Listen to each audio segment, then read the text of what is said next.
bersin, cegah virus COVID-19. 1. Jika Anda batuk atau bersin, jangan lupa tutup mulut dengan sapu tangan, tisu, atau penutup yang lain.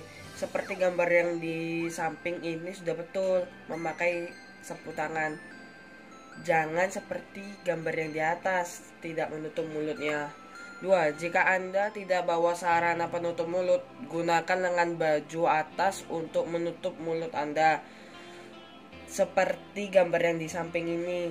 Jangan seperti gambar yang di atas, tidak menutup mulutnya. 3. Gunakan masker apabila Anda sering batuk atau bersin, agar tidak menularkan kuman atau virus pada orang lain. Jangan seperti gambar yang di atas, karena sudah tahu sakit, tidak pakai masker.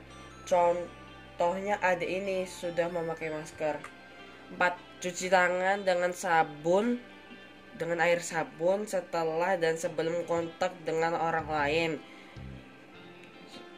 Bisa memakai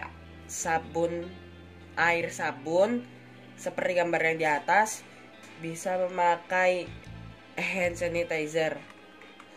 Ingat, hadapi COVID-19 kita perlu saling melindungi.